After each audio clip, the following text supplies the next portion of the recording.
Picture this: you're the King of England, wealthy, powerful, adored by some, feared by many. You've survived civil war, plague, fire, and exile. You've outlived your enemies and outmaneuvered Parliament. And just when you seem untouchable, your body suddenly turns on you. In February 1685, Charles II woke up, joked with his servants, and within hours collapsed into violent seizures. What followed wasn't just a royal tragedy, it was a medical horror show. His own doctors tortured him with 17th-century cures, bleeding him with leeches, shaving his head and scalding it with hot cups, forcing down concoctions made from antimony, crushed pearls, and even powdered human skull. And when that didn't work, they resorted to burning his skin, smearing pigeon guts on his feet, and blistering him from neck to toe. 4 days later, the king was dead. But here's the twist: when they opened his body, they found something so strange, so off the books, they buried the autopsy results almost immediately. His organs were swollen, discolored, chemically burned, and his heart? Gone without explanation. Was it poison? Incompetence? A cover-up to secure a Catholic king on a Protestant throne? On Medieval Daily, we're about to uncover what really happened inside Charles II's body, and why the truth may have died with him.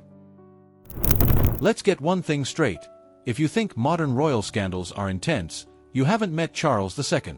Forget leaked texts and awkward interviews. This was a monarch whose very body, in death, became a political time bomb. And when the king finally collapsed in 1685, what doctors did to him, and what they later found inside his corpse, sent a shiver through the entire English court. Charles II wasn't just any king. He was a living contradiction, a fun-loving libertine who ruled a nation still reeling from civil war. He restored the monarchy after the grim years under Oliver Cromwell, earning the nickname the Merry Monarch. But his cheerful public image masked a minefield of private threats, religious tension, dynastic fragility, and whispers of conspiracy that never fully disappeared. By the time he turned 54, Charles was already a walking case file of chronic illnesses, secret anxieties, and bad omens. Now, remember, this is a time when people believed bad air caused disease, and bloodletting was considered modern medicine. When Charles suddenly fell ill one February morning, while getting dressed in his private chamber, the reaction wasn't calm or measured. It was sheer chaos. His servants called in over a dozen physicians, all of whom began a medieval symphony of treatments that ranged from useless to downright brutal. In the first 24 hours alone, Charles was subjected to more than 58 medical interventions. They bled him with leeches. They shaved his scalp and applied boiling cups to his skin. They shoved purgatives down his throat, vomit-inducing concoctions made from antimony, senna, and powdered pearls. At one point, they smeared pigeon dung on his feet and applied hot irons to his stomach. Yes, hot irons. It sounds like the setup to a Monty Python sketch, but it was real. His own royal physician, Sir Charles Scarburg, later admitted that the treatments may have hastened the king's death. And here's the kicker: none of them had a solid diagnosis. Was it apoplexy? Kidney failure? Poison? While Charles suffered through days of fever, vomiting, and slipping in and out of consciousness, his court was doing anything but standing still. Tension was already at a boiling point. England was officially Protestant, but Charles's brother and heir, James, was a practicing Catholic, a fact that made Parliament deeply uneasy. Rumors had long circulated that Charles himself might be secretly Catholic, and that he'd cut some clandestine deal with France. That meant that his sudden illness wasn't just a medical issue, it was a national emergency. And that's when the first real twist hits. On his deathbed, surrounded by his inner circle, Charles requested a secret Catholic priest. The man slipped into the room under cover of darkness, and just minutes before Charles died, he was formally received into the Catholic Church, a stunning betrayal to much of his Protestant country. So not only did England lose its king, but they lost him to the enemy at the very last moment. Which made the autopsy all the more critical. Everyone, from royalists to Republicans, wanted answers. What exactly had killed the king? And was it natural, or something far more sinister? The post-mortem was led by Thomas Short and Sir Edmund King. At first, they released a sanitized version of their findings. The king had suffered from kidney disease, complicated by a urinary blockage and possibly a stroke. But it didn't take long for other accounts to leak, accounts that painted a far more grotesque and suspicious picture. His lungs were congested with fluid. His spleen was swollen and hard. His stomach was inflamed. His brain showed signs of pressure and damage. But the strangest findings were chemical in nature: unusual discoloration of the intestines, caustic burns inside the esophagus, and blackened patches on internal tissue. That wasn't just disease. It looked like poison. Something corrosive. Something designed not to kill instantly, but to slowly degrade the body from within. Sound far-fetched? Not in 17th century Europe. Poison was practically a political tool, used by noble families across the continent. The Medici had used arsenic to dispatch rivals. Catherine de' Medici was rumored to keep poison in her perfume bottles. And in Charles's own court, suspicion had long followed his food and medicine. He'd once banned certain physicians from attending him, accusing them of incompetence, or worse. And yet, in his final days, they were all back at his bedside, including a few with ties to rival political factions, including men with a lot to gain from a sudden royal vacancy. One of them was George Villiers, the Duke of Buckingham, a man Charles had once exiled, but later welcomed back. Another was Henry Bennet, the Earl of Arlington, known for his shadowy dealings with France. Even Charles's own mistress, Louise de Keroualle, was widely rumored to be a French agent. If there was a setup for a conspiracy, this was it. Yet the official story never changed. Charles had died of natural causes. No inquest. No charges. No poison investigation. And here's where it gets even darker. The king's body was embalmed, sealed in a lead-lined coffin, and buried within 2 weeks, far faster than normal royal protocol. According to some palace records, not all of his internal organs were preserved. In fact, some were misplaced entirely. Others may have been quietly destroyed. Historians today still debate the truth. Some insist it was a cascade of organ failure, made worse by horrific medical care. Others argue the signs of chemical damage are too specific to ignore. But the real question isn't just how Charles died, it's why the truth was buried so quickly. Because when the body of a reigning monarch turns into a crime scene, and half the kingdom has a motive, someone always wants the secret to stay hidden. It didn't take long for the whispers to start. Inside the smoky corridors of Whitehall and across the crowded taverns of London, people were asking the same question. If Charles II had been poisoned, who had the motive? And even more disturbingly, who had access? The king had kept enemies close, but friends even closer. And that, in his court, was a dangerous game. Over his 25-year reign, Charles had flipped alliances, betrayed allies, and juggled one of the most volatile parliaments in English history. His religious flip-flop in death, converting to Catholicism mere moments before his last breath, only fueled the fire. Now, instead of a smooth transition, the crown passed to his Catholic brother James, whose rule would ignite a full-blown revolution just 3 years later. But back in 1685, the question still lingered like smoke. What was really going on in Charles's body before the end? Because while the official medical diagnosis pointed to a combination of kidney failure, stroke, and urinary blockage, independent observers weren't buying it. Some noted that his decline had been too sudden. Others remarked on the smell of his body, even before death, something sharp and acidic, not typical of natural illness. In fact, when the autopsy report leaked, yes, leaked, even in the 17th century, it included mentions of black bile, a classical term often used to hint at poisoning. Medieval physicians were obsessed with balancing bodily humors: blood, phlegm, yellow bile, and black bile. When one was out of balance, disease supposedly followed. But too much black bile? That was often a polite way of saying the body had been deliberately corrupted, especially when accompanied by signs of chemical burns. And then there was the timeline. Charles had been relatively healthy in the weeks before his collapse. Tired, yes. Headaches, sure. But not bedridden, not weak. He was still attending council meetings, riding horses, and visiting mistresses. One week he was charming ambassadors with bawdy jokes. The next, he was writhing in bed, puking up blood, and having hot irons pressed to his skin. What disease moves that fast and hits that hard, but leaves no definitive biological signature? The list of suspects grew. One theory pointed to France. Charles had signed the secret Treaty of Dover with Louis XIV in 1670, promising to convert to Catholicism and align with French interests in exchange for massive annual payments. But what if the French saw him wavering? Or worse, planning to publicly abandon the Catholic cause. A sudden death and a Catholic successor would serve their interests perfectly. But the English had their own internal vipers. The Duke of Monmouth, Charles's illegitimate but ambitious son, had long pushed for a path to the throne. Though Charles refused to name him heir, Monmouth had vocal support among Protestant nobles. With Charles out of the way and James in power, Monmouth had his excuse to launch a rebellion, one that did come just a year later, though it failed miserably. Could someone in Monmouth's circle have acted early? Then there's the possibility no one dared say aloud at the time.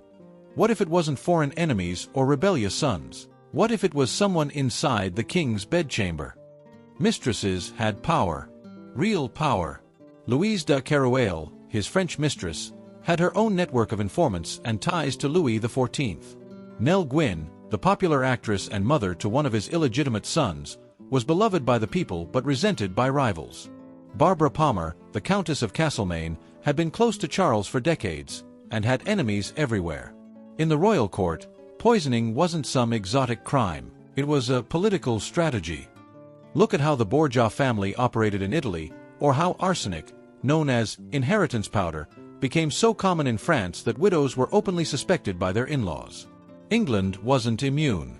Just 2 generations before, Elizabeth I had faced multiple attempts on her life via poisoned letters and food. And now, modern scholars are re-examining Charles's final days with more skepticism than ever. Recent chemical analyses of other 17th-century remains suggest mercury poisoning was more common than previously believed, not just from intentional murder, but from so-called medicinal practices. Mercury was used in ointments, laxatives, and even tonics for longevity. Charles's own apothecaries may have been slowly killing him over time, thinking they were doing him good. But here's where the theories start to clash. If it was accidental mercury buildup, it wouldn't explain the speed of his decline. That points more toward something acute, like white arsenic or antimony, both tasteless and deadly in small doses. And both available to nobles with the right connections. The dark irony. Some of the very substances his doctors used to heal him, like antimonial wine or purgatives, could have contained fatal levels of those same poisons. So were his physicians incompetent or complicit? Modern comparison.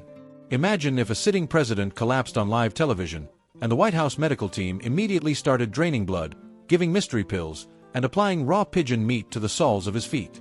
Then he dies, and the autopsy is done in-house, the report vague, and the body buried quickly. You'd have congressional hearings by the weekend. Back then, just more whispered prayers and veiled threats. And in the heart of the kingdom, a storm was brewing. James II took the throne under a cloud of suspicion. Parliament eyed him warily. Protestants feared a return to papal rule. And those closest to Charles, his mistresses, his illegitimate children, his advisors, began disappearing from the court. Some retired quietly. Others were pushed out. One physician who'd attended Charles vanished from public life entirely. Documents from the time hint that some autopsy notes were destroyed. A few surviving court letters even mention certain findings better left undocumented. Which begs the question, what exactly was being hidden? Maybe it wasn't just a matter of what was found inside Charles's body. Maybe it was about what wasn't allowed to come out. By the spring of 1685, the kingdom had tried to move on. Charles II was gone, James II was on the throne, and England was doing its best to pretend the transition was seamless. But behind the facade of royal order, something had shifted, permanently. The memory of Charles's sudden decline and the cloud of confusion around his autopsy didn't fade. It festered. The king's death hadn't just left a throne vacant. It had left questions unanswered, and those questions were starting to breed fear. Among nobles, diplomats, physicians, even the general public.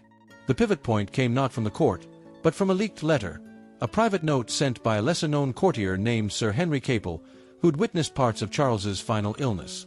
In the letter, discovered decades later in a private archive, Capel wrote plainly, "The king was undone not by illness but by intervention. He did not die of God's hand." Chilling stuff. And even if the language was ambiguous, it triggered a new wave of suspicion. What was meant by intervention? Poison, malpractice, or something worse? The pivot became undeniable when a forgotten figure from the king's final days resurfaced. a French alchemist and self-styled medical expert named Jean-Baptiste Duclos. He had been quietly ushered into the palace just days before Charles's collapse, supposedly to deliver a rare treatment derived from the elixir of life. A glowing concoction made from herbs, metals, and animal extracts, the elixir was said to restore virility and vigor. But Duclos wasn't a stranger to controversy. In France, he'd been implicated in 2 noble deaths, both blamed on his experimental tonics.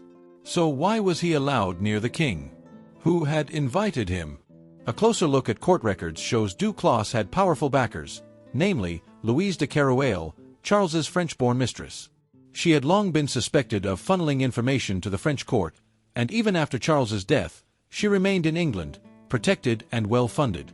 That alone raised eyebrows. But her connection to Duclos raised alarms. This is where things escalate. An independent scholar in the 19th century, William Hepworth Dixon, published portions of what he claimed were Duclos's personal notes. In them, the alchemist described testing various mild toxins on animals to observe resistance to final decay. He wrote of the king as an ideal subject, one whose constitution was already weakened by years of indulgence and infection. If those notes were real, they hinted at something far more premeditated, medical experimentation on the monarch himself. Now let's take a step back. Charles's health wasn't perfect in his final years. He suffered from gout, fatigue, and what we now suspect was chronic kidney disease.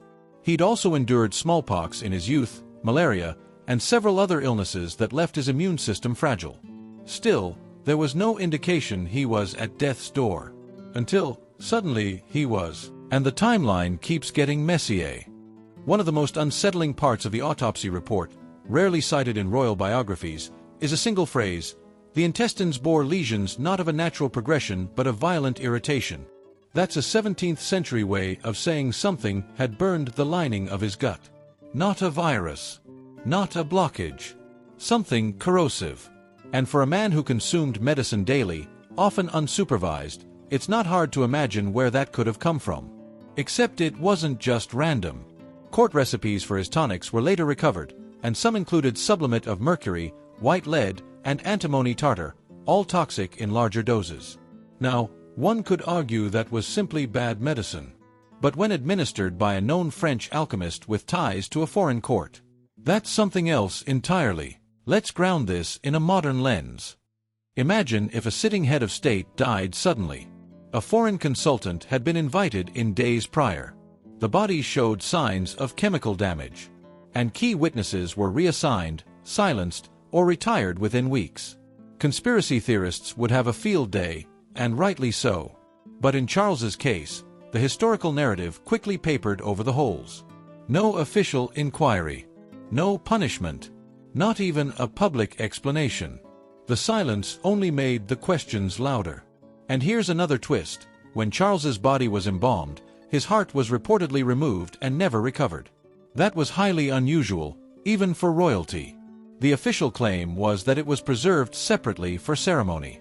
But no such ceremony ever occurred. To this day, historians don't know what happened to his heart or why it disappeared. Some believe it was taken by his Catholic confessors as a relic. Others think it was destroyed because it showed too much evidence of poisoning. Either way, a literal piece of the king went missing, and with it, another layer of the truth. And while England tried to look forward, Europe kept watching. French diplomats openly praised the peaceful transition to James II, but privately they noted how fortuitous Charles's death had been. One Spanish envoy wrote that the affairs of England have changed not by politics, but by the hand of fate, or by hands unseen. Even Rome, where Charles had long been rumored to seek support for a Catholic revival, received news of his death with eerie calm. If that doesn't raise suspicions, nothing will. Back home, one of the last surviving physicians from Charles's deathbed, Sir Edmund King, was offered a quiet retirement. He accepted. But in a private letter written years later, he confessed he'd kept copies of the final report and claimed, cryptically, not all that was found was said. Those copies have never been found. Because when the crown is on the line, and the balance of power teeters between nations, secrets don't die with kings. They get buried with them. If Charles II's death was a carefully disguised assassination, or even a case of fatal malpractice, Then the consequences didn't just affect his family. They reshaped the entire English monarchy. Because from the moment James II stepped onto the throne, the air grew heavy with dread, and the ground beneath England began to shift. Remember, Charles had spent decades trying to balance the Protestant nobility with his personal Catholic sympathies. He knew the danger of tilting the scale too far. His brother James didn't share that restraint. Within months of Charles's death, James began purging Protestant officials from government and replacing them with loyal Catholic allies. He allowed open worship for Catholics, dissolved Parliament, and suspended laws at will. It was, in many ways, everything the Protestant elite feared would happen under Charles, but now it was happening with no merry monarch to slow it down. And yet, few dared to challenge the official version of Charles's death. Publicly, it remained a natural demise. But behind closed doors, the nobility began to whisper, had Charles been removed to ensure James could rule without resistance? What adds fuel to this fire is how quickly Charles's court fractured after his death. His illegitimate children, once lavished with titles and lands, were suddenly cast aside. The most notable, James Scott, Duke of Monmouth, went from celebrated son to hunted rebel in less than a year. His rebellion in 1685, while poorly organized, drew significant support, proof that many in England hadn't accepted James II's rule as legitimate. And then there were the disappearances. Multiple attendants who had been present during Charles's final days were quietly dismissed or relocated. One physician, Dr. Richard Lower, who had argued against certain treatments during the king's illness, was sent abroad. Another courtier, tasked with recording the king's final hours, was found dead just weeks later under murky circumstances. His journals, gone. Even more disturbing was the handling of Charles's death mask. Traditionally, English monarchs had plaster casts made of their faces post-mortem to preserve their features for posterity. Charles's mask was ordered, but never displayed. When it finally surfaced years later, it showed clear distortion around the mouth and jaw, possibly evidence of swelling or trauma. The royal archives offered no comment. Still, the people closest to Charles rarely spoke publicly about those final days. And when they did, they chose their words very, very carefully. Louise de Keroualle, the French mistress suspected of inviting the alchemist Duclos into Charles's circle, fled England within a year. She returned to France and lived comfortably under Louis XIV's protection. There, she remained silent until her death. Not once did she publicly discuss the circumstances of Charles's illness. Even more strange was the silence of the king's Catholic confessors. The priests who had administered his final rites, allegedly under cover of night, were later promoted within the Catholic Church. Their loyalty was rewarded. Their silence, bought. But silence doesn't erase suspicion. Fast forward to the Glorious Revolution of 1688. James II had ruled for just 3 years before he was overthrown by his own daughter, Mary, and her Dutch husband, William of Orange. Why? Because his aggressive Catholic agenda had alienated nearly every major power in England. Parliament finally snapped. And it's here that the ghost of Charles II resurfaced. Pamphlets from the Revolutionary period began revisiting his death with new eyes. One, titled The King's Corpse and the King's Curse, argued that England had suffered under James because it had ignored the true cause of Charles's death. It claimed Charles had been ushered into death by false healers and traitorous guides, a veiled accusation of murder. Another publication, Truth in the Bile, openly accused French agents of orchestrating the king's demise, saying, "The poisons of Bourbon flowed through English veins long before the crown fell." Was this propaganda? Probably, but the fact that these texts gained traction says something crucial. People never really believed the official story. The monarchy, now under William and Mary, tried to distance itself from these accusations. They focused on rebuilding public trust. But in private, court physicians began quietly revisiting Charles's medical records. A few of them began tracking patterns, similar symptoms in nobles who had received foreign treatments, signs of chronic metal exposure in former patients, sudden unexplained deaths after mercury-based medications. One of these physicians, Dr. William Cooper, wrote a scathing critique of royal medicine in 1690, arguing that science has bowed too long to politics and death has worn the crown more than once. Though he never named Charles directly, the implication was clear. And if the king's body had been the site of a crime, the burial made sure it stayed that way. Charles was interred in Westminster Abbey, the traditional resting place of monarchs. But unlike other royal burials, his coffin was sealed in lead and buried without a full anatomical record. No public viewing. No long procession. Just a closed casket and a closed case. Even modern science can't help us much. Efforts to exhume Charles's remains for testing have been blocked multiple times. Westminster Abbey officials cite dignity of the dead and lack of compelling cause. But critics argue it's something else, fear of what might be found. Because if Charles's bones still hold traces of arsenic, mercury, or worse, it would rewrite a major chapter of British history. And the implications wouldn't stop there. It would mean England's most flamboyant king, a man who survived civil war, exile, plague, fire, and rebellion, was finally taken down not by age, not by disease, but by human hands. It would also suggest that those hands never faced justice. That a king's life, legacy, and very organs were sacrificed on the altar of power. Centuries later, Charles II still casts a long, conflicted shadow over British history. He's remembered for his wit, his decadence, his endless string of mistresses, and for restoring the monarchy with charm instead of brute force. But beneath the surface of the merry monarch's legacy lies a story so unsettling, so quietly buried, that few dare to examine it closely, the real cause of his death and the secrets that may still lie sealed inside his corpse. When you trace the threads, his sudden collapse, the bizarre treatments, the missing heart, the sealed autopsy, the foreign alchemist, the disappearing witnesses, it becomes impossible to ignore a troubling truth. Charles's death wasn't just suspicious. It was too convenient. And perhaps more revealing than what was done to him is what happened next. The very moment the coffin was lowered into Westminster Abbey, England moved to forget. His brother James rose, only to fall just as fast. His mistresses vanished or were exiled. The physicians who had huddled around his feverish body disappeared into private life. His Catholic conversion, performed in secret at the 11th hour, was erased from Protestant histories for decades. The message was clear: whatever happened in those final days, whatever truly ended the life of King Charles II, would not be allowed to disrupt the image of a stable monarchy. The crown moved on. History was rewritten. And the body was left to rot in silence. Yet there were still those who couldn't let go. Throughout the 18th and 19th centuries, amateur historians, medical theorists, and royal biographers kept circling back to the same puzzle. Why had no official inquiry ever been made? Why were court records from Charles's final week incomplete? Why was the heart missing, and why had no one dared exhume the body? One physician, Dr. John Yallop, petitioned Parliament in 1833 to allow a full forensic investigation into Charles's death, citing new advances in toxicology. He was denied. In 1935, on the 250th anniversary of Charles's death, a group of scholars once again requested limited testing of the remains. They were denied again. Even in modern times, suggestions to conduct DNA and chemical analysis on hair samples preserved from the king's wig have been ignored.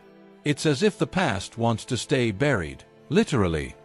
But in the age of transparency, when old crimes are revisited and forensic science turns bones into testimony, the question resurfaces with new urgency. What was really hidden inside Charles II's body? Let's consider what that answer might change. If Charles was poisoned, it would implicate either French operatives, Protestant rebels, or rogue insiders from his own court.